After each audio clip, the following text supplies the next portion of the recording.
right, everybody, welcome back. Bio Bros episode 4 on all streaming platforms. We're coming back with another most misunderstood pet. This time it's the betta fish. We're doing back-to-back on these ones because, like the last one, next episode's going to be a little different. We aren't just going to run through this series. It's going to be a series that we do forever. So, I'm going to start with a little bit of history on the fish, because I think it's pretty interesting. They are one of the first domesticated fish, actually, about 1,000 years ago. And this bit I actually find interesting because for a long time, I just go back and forth on how I pronounce the name of these fish based on what the other people around me were saying, so I didn't know what was right and wrong. And I just learned this one, that in English, most people pronounce it beta. But the name is believed to be derived from the Malay word ikan betta, with ikan meaning fish, and betta referring to an ancient warrior tribe. So basically, fighting fish, which we call them, right? And then another interesting one on that is placat. Normally we think of placat as a short fin betta, right? We'll say that's a placat betta. And that's actually a Thai word that literally means fighting fish. So again, just fighting fish.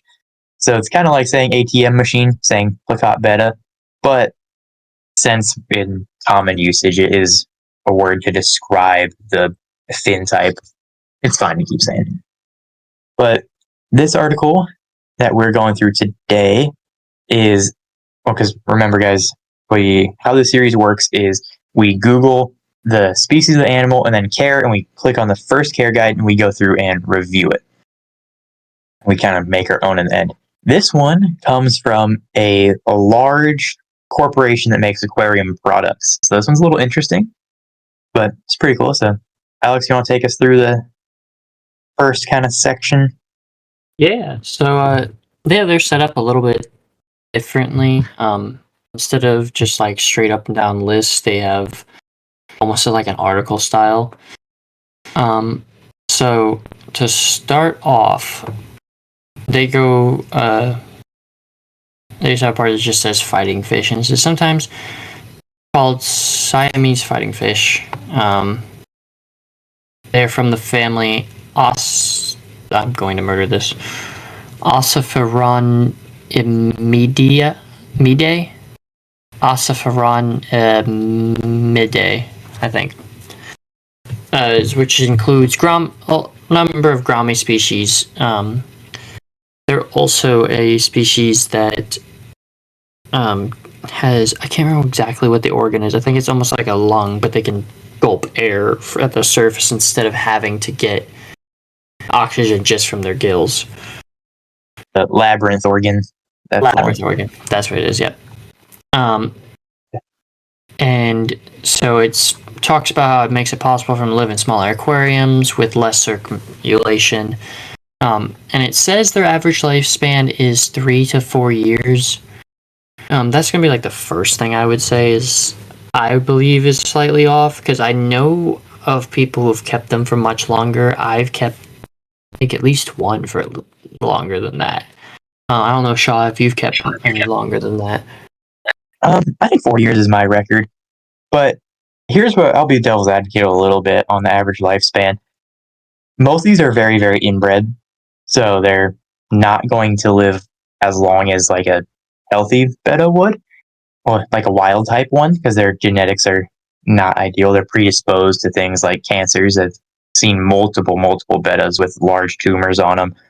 And usually most people buy them as adults, so they're already kind of along in their lifespan. So I will say, generally, yeah, that is fairly accurate, but that's not their actual lifespan. That's about how long you can expect to get out of one you bought out of a cup. So I agree with that too, to be honest. Yeah. There's one other thing that I disagree with in this one. You didn't read it directly, but it doesn't matter. We're not trying to plagiarize these guys anyway. They say that they can live in roadside ditches. Okay, now, that is true. But the roadside ditches in Southeast Asia are a lot different than the roadside ditches in America. In America, our roadside ditches are temporary puddles of like mud rainwater, especially where I live. Like that's a roadside ditch is just a temporary puddle. Over there, a roadside ditch is a full-on little stream that's permanent and full of clean water and plants. That's a little misleading. While true, it is a little misleading. They don't live in like little puddles. Don't think of it like that. Like they live in, places where all other fish live. If you think about, where you've seen fish, yeah, they live there. Yeah, I would also agree with that. It is a very different type of puddle in the countries that they are from versus like the US or even like Europe and things like that. Yeah. So again, directly wrong saying roadside ditch is like, yeah, you can totally find bettas on the side of the road, but it's slightly misleading. Yes, because there's missing information, essentially. So like the next thing they get into is the betta's natural habitat. So they're native to Thailand, Cambodia. I think it's Laos. Is that how you say that? Laos. Laos. Sorry, I'm terrible with words in general. Vietnam, Malaysia, and Indonesia. So they're often in like shaded areas, so they're not in direct sunlight or like the super high light areas and things like that. They like to hide in vegetation and stuff. And there's also, so the main species of betta or however you want to say it, that like we are talking about today is Betta Splendens. That is the main like number one species in the hobby. They're the ones that you see in every commercial show or like commercial store and all the pet shops and things like that is Betta Splendens. There's actually 70 recognized species of betta, which a lot of people don't realize that. And some of them are very different from Betta Splendens. Like some you can keep communally and things like that, and some get much larger than Betta Splendens. But they're not in the hobby as much. They're much more rare in the hobby. Yeah, those are going to definitely be more like not specialty, but you're an advanced keeper by the time you're looking into wild type bettas. Yes, and those are definitely not for the everyday person because the wild types tend to not have the same like color as Betta Splendens. Betta Splendens tend to be much more colorful, and come in much more of a variety of color. I mean, there's a reason Splendens is as popular as it is. It's a insanely tough fish, and they've been breeding the things for 1,000 years, so they have every color you can come up with. Like my personal favorite, Betta chanaoides, is a little bit of Latin on that one. Chana is a genus that is all the snakeheads, heavily invasive in some parts of America.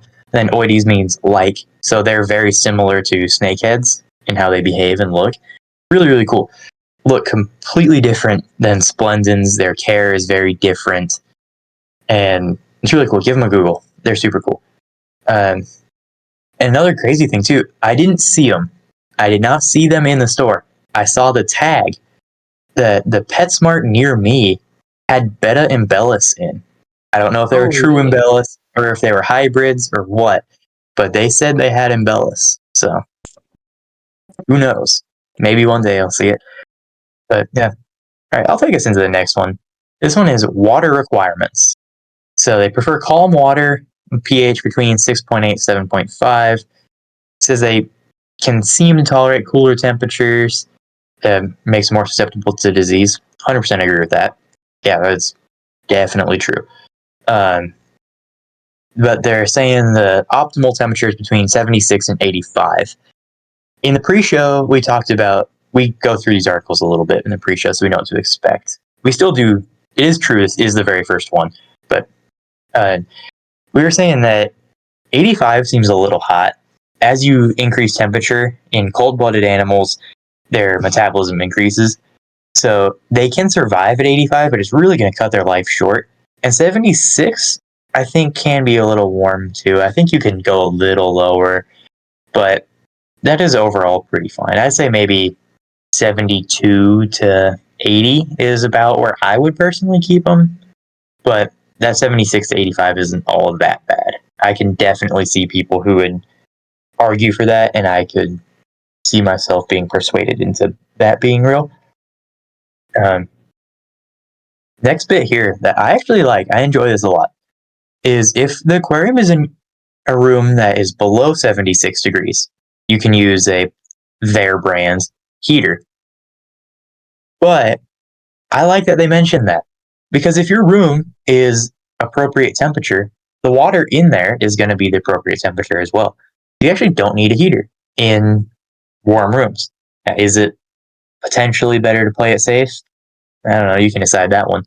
I'll say I have no heaters in any of my aquariums, and I haven't for quite a while, and it's been just fine for me because I live where it's very hot, and my tanks have been just fine. So that's a cool one too. Lots of people with fish rooms choose to heat the room rather than heat individual tanks. So I think that is cool they threw that in there, because you hear people harping on, oh, bettas need a filter and a heater in all their tanks. And it's like, well, they don't necessarily need a heater. Not necessarily if you live in the desert. Yeah, I also agree with that. Like, they don't necessarily need a heater if your room is warm enough. If you're not in that temperature range, keeping the water in a temperature range, it's definitely, you need to put a heater in there, because they are still tropical fish. Yeah, I mean, we read off where they were from, like Thailand, Cambodia, all that. That's not known for being too cold. No, not at all. All right. I'll do this next one too, just because we're going to talk about this for a while, I bet. Mm-hmm. So it says that bettas are not very active right off the bat. A huge thing limiting their mobility is those huge fins. In the wild, they do not have those huge fins. Those are man-made through the process of selective breeding. They have those huge fins, and they really slow them down. So while it is true they want to be active, and the short-finned versions definitely are, and some of the long-finned ones are too. Says larger habitats are more stable and easier to maintain. 100% agree on that one. Bigger is always better in aquariums for every possible reason you can think of. They're better. And then it goes into promoting 3 of their products they sell, which are made kind of for betta fish. And without going into too specifics in here, we pulled a couple of these up in the pre-show too. They're all small tanks. They're 2.5 gallons and smaller. And we don't really agree with that one here. Can it be done? Yes, it can. Is that what you should be looking for? Should you be looking for the absolute bare minimum, trying to scrape by, where you put any decoration in the tank and it takes up a ton of room from this animal? No. 5 gallons or bigger is what you want. Yeah, I 100% would agree with that, because the 5 gallons gives them the opportunity to swim around in open water and stuff if they would like to. It also gives you the opportunity to put decorations and things like that. It's also a lot easier to find filters and stuff for a 5 gallon versus a 2.5, because again, with bettas, you don't want to have a high flow filter, because they will just get blown around and they'll end up dying from stress. They want a very slow flow filter to even almost minimum flow, as long as there's still water exchange and stuff. But they are not a high flow species. They cannot survive in something like that. So like the minimum size for most filters is 5 gallons. So if you put a 5 gallon filter on a 2.5, it's going to be high flow. And you can't really do that. As well is, it tends to be a lot harder to find things like lids and lights that would work on a 2.5 gallon. They're either way too big or just like way too well, actually no, just way too big, to be honest. Because like I said, most filters, even if you put it on 2.5, the entire side of one of your tanks is getting taken up by that filter. Yeah, essentially. or even like a sponge filter, something that's ultra low flow. Awesome. A sponge filter in a 2.5 gallon. Now your tank is actually a 2 gallon. You took out half a gallon of space. At 5 gallon tank, just way better. Just get the 5. And the price difference in those, we looked that up in the pre-show too. It's like $2. Just get the bigger tank. It's better in every single way. All right, so next one is, while bettas do not necessarily need a filter, having one provides them with optimum water quality. Again, slightly controversial take. I do agree. You don't need a filter if you meet all of these other requirements. You're going to need a much larger tank. You're going to need tons of plants. And you're going to need to be on top of everything. You're going to need to make sure that you're testing your water, that you're getting all these water changes done and all that. Then you don't need a filter. There's a cool method of keeping fish called the Wallstad method, where it is no tech, no lights, no filters, nothing. It's a full-on ecosystem, and they do work, and they are real. But in a 5 gallon tank, you better have a filter. They're gonna need it. It's going to make your life so much easier. Just get a filter. Sponge filters, awesome. Hang on the back filters, even lots of good ones of those, and those are ultra easy to care for and maintain. They have some like baby canister filters too, or little internal motor driven filters. All that stuff's good. Really, if you go get a 5 gallon filter from like PetSmart, it'll do you right. They're not that bad. Yeah, I actually would prefer I prefer personally the hang on the backs, because a lot of them have an adjustable flow as well, so you can get it to where you get lower flow. And on top of that, it gives you a spot that instead of just having plants and stuff inside of the tank, you can put little cuttings of things in your filter. Obviously, you have to put it on the one side so that the roots don't grow down and get into the little propeller. But you can grow plants, which will also, their roots will filter out nitrogen and things like that in those little hang on the backs. And then you're not taking room in the tank to do things like pothos or something like that. Yes, definitely agree on that one too. And just a little side point here, this is my opinion, take it if you want it, is the smaller tanks, filter quality doesn't really matter. You can walk into any big box store and just pick out a filter and it'll be fine for your little tanks. It's when you get into big tanks that quality really does matter.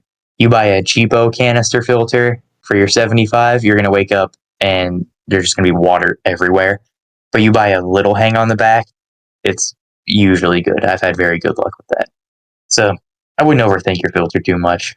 Just make sure it's not absolutely destroying the tank and turn it into like a river. All right. Next little bit on here is decorate the tank with gravel, plants, other items, including some floating cover to make them feel at home. I definitely agree on that one, especially with the new study that came out using zebra danios. But I'm like 100% sure, I would bet a lot of money that this is true to pretty much every species of fish in the world. They did a study showing monitoring stress levels of danios in different environments. So one of them was a complete bare bottom tank, not anything in it. The other one was full of plants and gravel. And they were like, whoa, the more natural tank, the fish had less stress. So they took it a step further and allowed the fish to choose. They could stay on this side with just gravel on the bottom, or this side of the tank that's bare bottom. They all chose to be over top of the gravel. And these are mid-water swimmers. They'll swim throughout the whole tank. And then they were like, that's weird. So they did another one. And this time they just put a picture of gravel on the bottom of the tank. And they still chose to be even over the picture of gravel. So these bare bottom tanks that are very popular in monster fish keeping and pretty much everywhere in Asia, very popular, are kind of proving to stress out fish just by not having anything in them. So I like that they even put decorated a little bit. That totally will make your animal feel more secure, and you'll get more than that. Well, you get on the longer end of life expectancy out of them just by doing that, and it looks nicer in your home. Yeah, I love that they put having floating cover because, like we said, or like they said earlier in their thing, betta fish live in like shallow pools and streams and stuff. Excuse me, that are underneath trees, underneath bushes, or in like rice fields and stuff like that, or not rice fields, but like ponds and stuff that have tons of riparian growing plants, so they're above the water and like covering them. They like that lower light, nice covered underneath vegetation and things like that, because that's how they are in nature. So I mean that will also help your fish feel less stressed and things like that. Yeah, big fan. And it says there are jumpers to grab a lid. Yeah, I agree with that. Some of the long-tailed ones aren't as good at it, but they will. And then next one, using this company's branded gravel cleaner, do about a third of a water change. It's like a 30% water change every 3 to 4 days in small unfiltered containers, which don't do that. You don't put a filter on a larger tank. And then, so this one, in filtered aquariums, 10% a week or 25% every 2 weeks, and then change the filter cartridge at least once a month. I don't know. My opinion on water changes, personally, is do them when you need them. And there's all sorts of reasons why you could need them, even all the way down to not even water quality, but TDS replacement. Like eventually the solids that are in there are going to need to be replenished. So there's all sorts of reasons to do them other than just like nitrogenous material buildup. You can, so I don't say necessarily every week or every 2 weeks, but that is good. If you do 10% a week, your water will be clean. It's just how it goes. You don't have to worry about it. And then last little bit is use water conditioner if you're using tap water. Again, one that's not necessarily true. If you have chlorine in your water, you need water conditioner. If you don't, if you're on like a whole house filtration system or you get well water, or just your city doesn't have chlorine in the water, you don't necessarily need to condition it. You might, if your water's ultra soft and you're keeping like African cichlids, which we're not talking about today, maybe add something in it to remineralize it. But at the end of the day, especially keeping a betta fish, these things are bulletproof. Your tap water will be fine as long as there's no chlorine in it.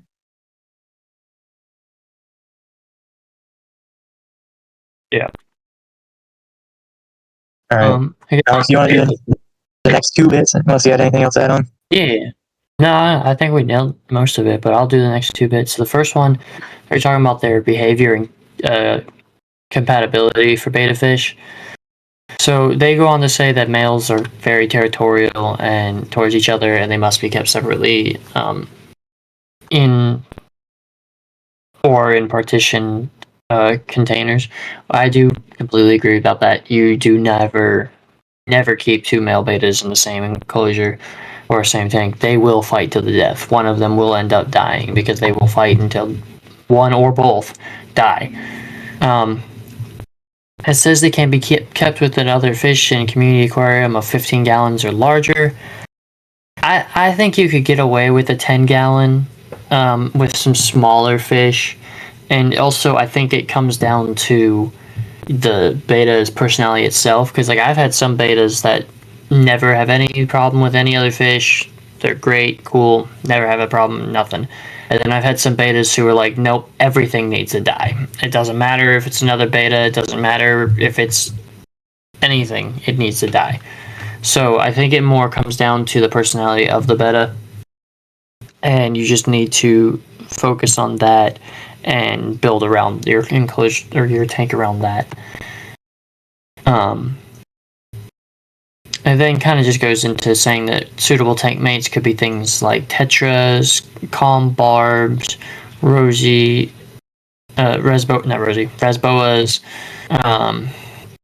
live bears, corridors, and other non-aggressive fish, which I do also agree. because you don't want things that are going to nip at your beta's fins and things like that, because if they nip, their fins will disappear and they will end up passing. If they're just constantly losing their fins, they'll be constantly stressed. They'll barely be able to swim around. It's just not a good time. I would say the one thing I would change is that if it's a fish that looks similar to a betta, like as in long flowing fins or colors and things like that, so like male guppies or female guppies and stuff, sometimes, again, I've had some be okay with it, but other times they just look too similar to a betta and they just do not like it. And then other I've had species similar around us and experiences. stuff. Yeah, individual personality definitely matters a lot on if you're going to be able to Yeah. keep them with other fish or not.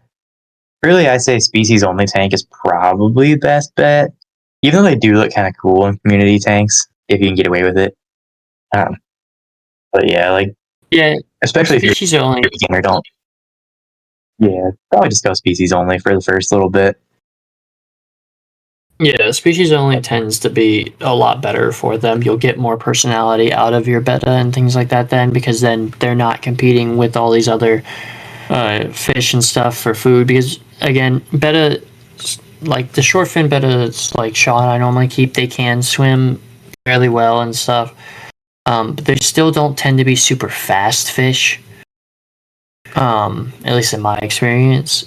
So if you have them in there with like zebra danios and stuff, sometimes you'll drop in some food and the danios have eaten everything before the betta could even get to it. And so I really do think bettas in a species only tank, having that time that they can come over with at their leisure and get the food and stuff like that, is better. It just, again, depends on the finnage you're having, depends on the personality of the betta, I think all those factors. So the next section they have is what a betta fish eat, which they go on to say that betta fish eat insects and other invertebrates in the wild, which is true, and they do best on a varied diet. I 100% agree with that. I agree with that for any species of animal you keep in your house at all. Always feed a varied diet. Even for fish, snakes, reptiles, anything. Always feed varied diet. They go on to recommend their own food brands, like a flake food or a pellet food and things like that. I think those are very good to feed to bettas and stuff as kind of a staple. But I do also think that feeding things like worms, live worms or frozen thawed, and when I say worms, I'm talking about like blood worms, black worms, those kinds of things, not like a earthworm or something like that. But the bloodworms or black worms, live or frozen thawed, bettas will love it. They don't need to eat it all the time. Like I said, keep like a fat lake or a pellet as your staple. Now they continue to go on and say in unfiltered containers, which we've already gone over, you shouldn't be using an unfiltered container. They say to feed once a day, which I think that can be okay. You just really need to watch your betta, make sure they're not getting overweight, because in reality they don't need to eat every single day. They say in filtered aquariums to feed once or twice a day, which I think is too much. Personally, I've seen some bettas get overweight by feeding too much, or they just get swim bladder and stuff because they can get that from overeating. And I really say maybe once a day, and even then, I would still be watching my betta and like making sure it's not gaining too much weight or getting bloated or anything like that. Once every other day is a pretty good standard that I do for my bettas. Yeah, I'm kind of on the same page on that one. People get really excited and want to feed their fish, and I think that's kind of where it comes from in these articles like that. I think sometimes these like large corporate ones kind of try to give people what they want and not necessarily what the truth is all the time. This article is actually pretty good. It's actually pretty good. Yeah. That was But actually fairly surprising for us. yeah, like this one, I was quite surprised. This is much better than last week's. Last week's was not very good, and I'm sure we're gonna see a whole lot of nonsense in some of these upcoming ones too. Uh, and then this last little bit on here is interesting. I did not anticipate this to be part of this article at all, but it was about breeding. It was that they can be bred in captivity. I mean, yeah, obviously, we're not catching them out of the wild, but extra care is required to raise fry to adults. Yep, they don't go into more detail than that, which, in all honesty, they don't need to. But yeah, and it says they can breed in just a few inches of water, which I don't really know why they put that in there. There's not really a reason to state that, but okay. And the male bettas will build bubble nests, and you'll see them do that. Like, if you just keep one male together, he'll just build a nest.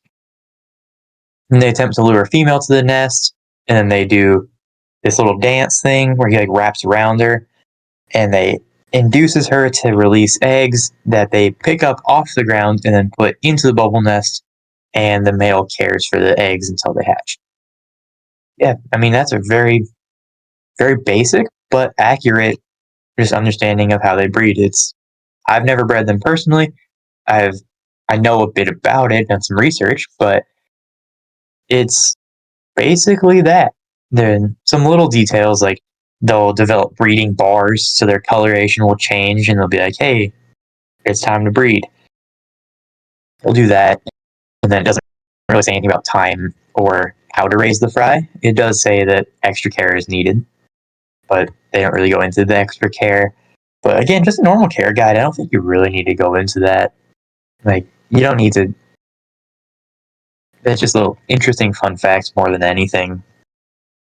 But it's kind of cool. Yeah, I mean, the only thing that I would add to the breeding thing, well, a couple of things I would add. First off, they say that it is intermediate. I would kind of agree. I would say maybe a little more difficult, just because there is the risk of the male killing the female. Um, and the other thing that they don't mention, but is 100% the truth, when breeding bettas, it's not they've lived together forever and they finally decided to breed. No, it's a whole process. You have to set up a female next to a male, have a divider for a while, and then whenever you're wanting to possibly breed them, you'll pull that divider out between the two tanks. Not like so they can swim into each other, but like the visual divider so that they can see each other through the tank glass. Then you kind of see how they're reacting. If the male's like going crazy, wanting to fight it, like flaring up, maybe not. Same for the female. If she's just like, nope, not going over there, maybe don't breed at that time. If they're just acting kind of cordial and things like that, looking like they're wanting to mate, you would then scoop the female out of her tank, put her in the male tank, and then you'd have to pay very close attention to them because again it can switch at a drop of a hat and they can start fighting, which then you would want to separate them, put the female back in her tank, keep the male in his tank, but you would watch it once they've bred and like move their eggs up into the bubble nest. Remove the female. She does not need to be in that tank because he will guard that nest from everything, including her. So even though they might have been cordial and bred and everything like that and have raised these babies, he's not going to be raising them with her. He will kill her as a threat towards his bubble nest. So Yeah, that's remember, one they're of the not things I would add. humans. They don't have the same emotions. They don't have the same emotions that we do. So they have, like, for him, he goes into ultra defense mode. Any living thing is a threat, right? He has to protect those babies. And what she would do in the wild is say, all right, man, good luck with all those babies, and just swim away and probably never see him again and not care. She doesn't have that same emotions that we do. And No. he's the same way. He doesn't necessarily care about her as a fish, right? He doesn't care. He doesn't care what she goes and does tomorrow. He's like, whatever. You can leave now. I've got all the eggs. And so for him, he sees her now as a threat. He's like, why are you sticking around? What are you trying to do? You trying to eat my eggs? That's a problem. We can't have that around here. So it is different. Like, but again, this little care not a lot better than I thought it was going to be. Main things to disagree with is size of tanks. Say go bigger. That's really the biggest thing. And then they say you don't necessarily need a filter, which I'm very surprised because this brand that published this article's like main thing is filters. So surprised they even mentioned that. But yeah, other than that, it's pretty good. I think some of that came from a bit of cultural shift too. Like there's kind of a thing about betta fish and being kept better in recent years. So I bet some of these companies' old articles were atrocious. I remember reading that you can have them in a quarter gallon. Is crazy. Mm-hmm. So yeah, things are definitely a lot better for these guys. Still very misunderstood, and a lot of that comes from just how they're kept in stores. People see how they're kept in stores and think that's acceptable, and it just isn't. That's very temporary housing, and even that it's inadequate. But it's changing. More and more stores are keeping them better and better, which is the goal. And that's kind of the goal of this series too, is like debunking some stuff, getting good information out there, and being able to share it. And still, like, a bit of criticism. Like, obviously, we're not shouting out these companies or anything or putting them on blast, but it is putting a little attention on there, being like, hey, just so you know, this is not good information. Yeah. It also kind of shows you as like for any animal really before you get the animal to do your research, because the first care sheet may not be a good one. Just because it's the first one you find on Google doesn't mean it's good. So really, I do research, look at multiple sources, and a lot of times you learn from experience. But also listening to people who are experienced with keeping these animals, all that kind of stuff. It really proves the point of do your research before you get any living animal. Yeah, I say read 10 articles and then combine all that information and form your own like care sheet in your head. That's what I've been doing recently. Been looking into a couple different species of snakes and their care, and I have never kept these, but I know I disagree with some of the things in some of these care sheets, just because it contradicts. I read 4 that say that they need that UV light is beneficial, and then I read 1 that says it isn't, and then I look and that article is a little older and potentially a little outdated. It's like, okay, I think if I get this species, I'm going to use UV light,